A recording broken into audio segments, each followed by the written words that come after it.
The debt ratio of a business is used in order to determine how much risk that company has accrued. A low debt ratio of 0.12, 0.05, 0.06, 0.18, and 0.23 means the Padini company is in a good standing and is likely able to pay back any accumulated debt.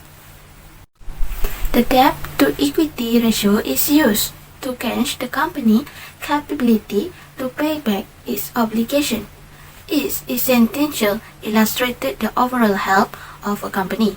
If the debt to equity ratio is higher, the company receives more financing by risking money, and if potential debts are too high, the company may go to bankrupt during this time. Although Padini has been distributing dividend every year, the company does not actually have a dividend policy. In the financial report, management stated that the board does not intend to establish a fixed dividend policy at this time. The board strives to provide consistent dividend stream to shareholders while maintaining cash flow flexibility to meet the needs of its business. It should be noted that Padini has ceased dividend payment in order to deal with the COVID-19 crisis. It is unclear when this will resume. One interesting point I would like to highlight, due to COVID-19 pandemic, Bank Negara has reduced overnight policy rate, which is OPR, to its burden of individual and business. But for Padini, reduced OPR doesn't more harm than good. Why? Because the company has only little borrowing but a big pile of cash. So low interest rate do not save much interest expense, but it reduces interest income received from their cash deposit. For capital structure, Padini choose to use debt instead of equity to support their growth because debt is likely a less expensive form of financing. Unlike equity, debt has a specified interest rate, a schedule of dates when interest is to be paid, and all the principal fully prepaid, and the interest on the debt is a deductible business expenses. Since debt financing is both more affordable and simpler than equity financing, Padini decided to finance more debt than equity. Furthermore, since debt financing does not require shareholder approval, it may be simpler to set up than equity financing. When a debt is paid off, it is completely gone. However, equity remains unpaid unless it is repurchased by companies, which typically requires shareholder approval. For the dividend policy, a highly leveraged company like Padini may not be able to pay out money as dividends since they need to boost their liquidity and rely on external finance, for which they must pay interest. If net revenue is met, the company may attempt to pay back its debt to the lenders. As a result, shareholders of highly leveraged corporation may prefer to access capital gains rather than current dividends. Paying back the borrowed funds is a priority of highly leveraged companies because those that do so are eligible for further investment from the lenders. I will explain the influence of capital structure and how economic condition affect Padini. Firstly, the capital management. Padini's primary goal in capital management is to ensure that the company maintains a strong capital base to support its business operation while also providing fair returns to shareholders and benefits to other stakeholders. The company manages its capital structure and makes adjustments as economic conditions change.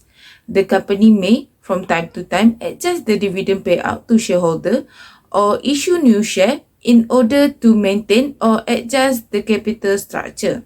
Secondly, the financial risk management. The company's financial risk management is to maximize shareholder value while minimizing the potential negative impact of credit risk, liquidity and cash flow risk, interest rate risk, foreign currency risk, and market risk.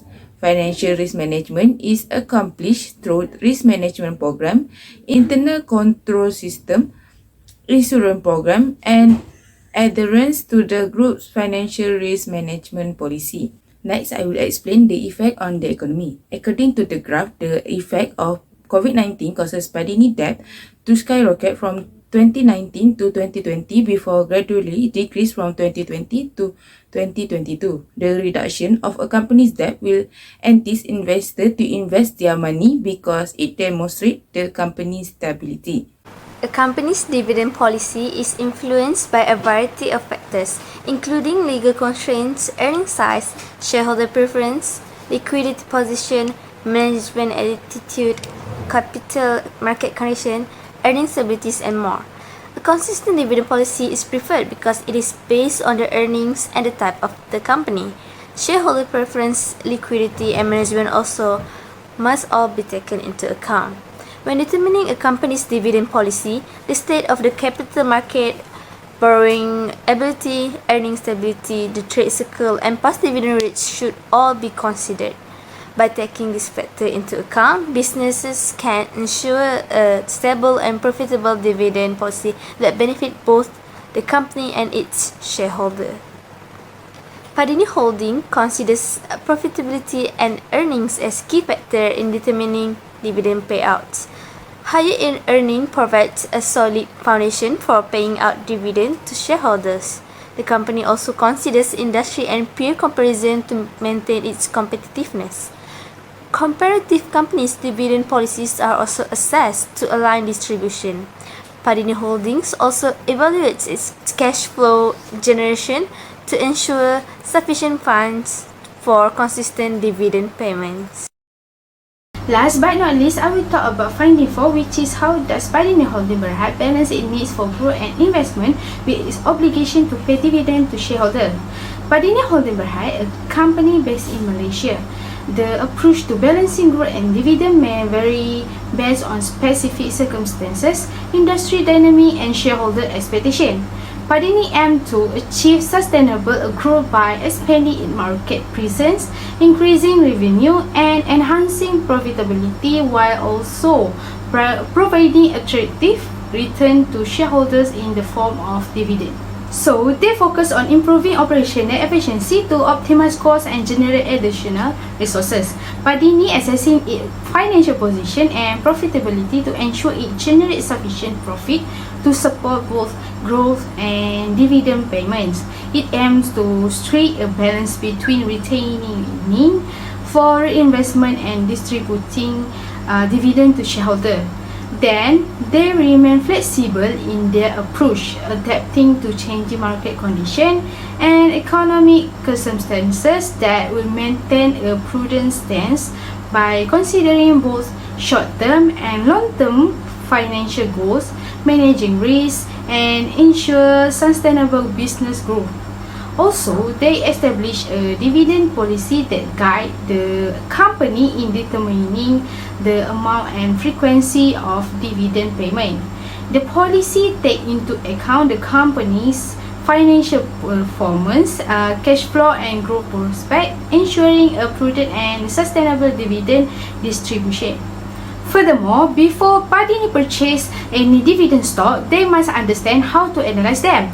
First, consider the dividend yield. This is the annualized dividend as a proportion of the stock price. For example, if Padini pay 1 ringgit in annualized dividend and the stock is priced at RM0.100 per share, and then the dividend yield is 3.1%. When comparing a stock current yield to its historical level, yield may be used as a value tool. Second, consider the dividend payout ratio.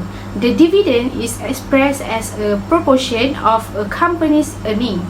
If a company produces 1 ringgit per share in net income and pay a dividend of RM0.100 per share, the payout ratio is 43%. In general, the smaller the payout ratio, the more long-term the dividend. So, example of companies that have successfully managed this balance and how they have structured their capital and dividend policies to achieve their goals that we provide is Coca-Cola Company, Apple Incorporation, and Microsoft Corporation.